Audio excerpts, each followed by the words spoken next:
Bonjour à tous, bienvenue dans ma cuisine. Aujourd'hui, nous allons voir la recette du gâteau Monte Cao ou Ribia, enfin un mix des deux. Une recette facile, simple et efficace.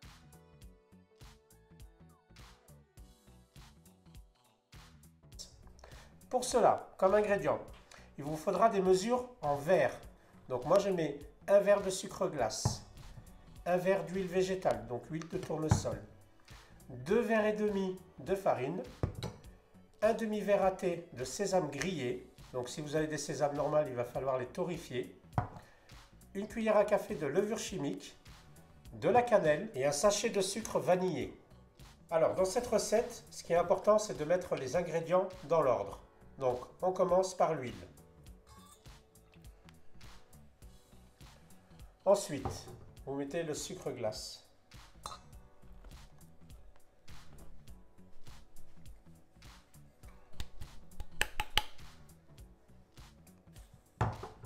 Et ensuite, on va mettre la farine. Donc ce qui va se passer, c'est que la farine, on va la mettre au fur et à mesure. Et lorsqu'on verra notre pâte se faire, on décidera d'en rajouter ou pas.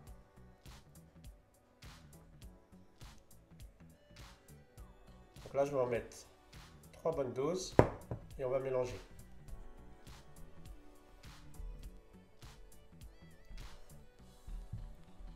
Il faut que la pâte se ramasse. Donc tant que c'est liquide, tant qu'on mélange.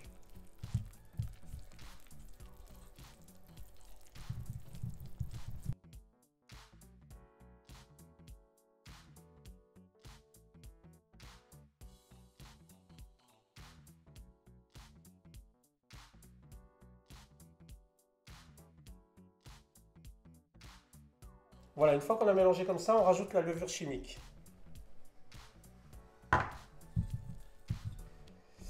Et ensuite, on a nos graines de sésame.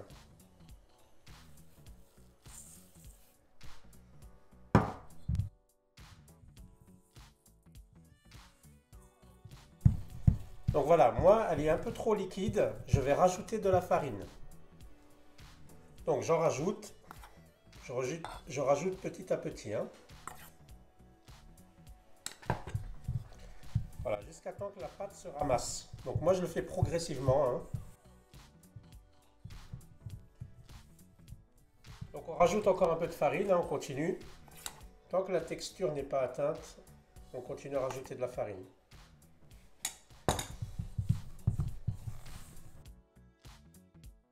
Alors on va y aller avec la main. Voilà.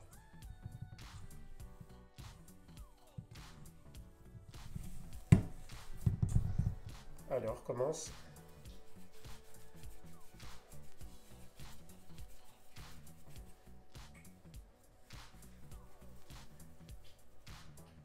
Voilà, la boule elle se fait là.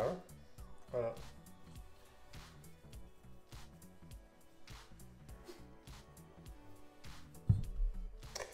Donc finalement, il m'a fallu 3 verres de farine et 2 cuillères à soupe pour faire ma pâte. Et je vous dis, c'est en fonction de votre farine, de la qualité de votre farine, de l'humidité qu'il y a. Le moment est arrivé pour façonner nos petites boules. Donc vous prenez un plateau avec du papier sulfurisé. Moi j'ai pris une balance et je vais faire des portions de 20 grammes. D'accord? Hop. Là, j'ai trop. Nickel.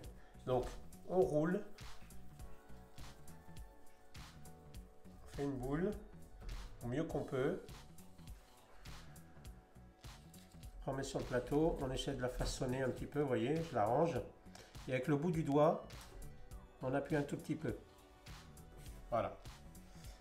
Donc, comptez un écart à peu près de 5 cm minimum entre chaque Monte Cao.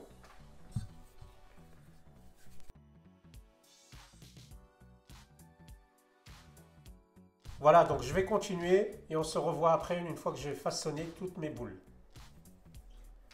Donc pour la cuisson, ça sera 8 minutes, four à 180 degrés, pas plus, sinon ça va durcir.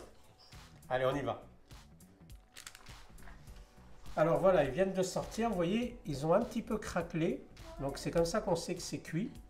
Et moi maintenant, rappelez-vous, il y avait de la cannelle et du sucre vanillé, donc je les ai mélangés. Et je vais venir saupoudrer juste au-dessus.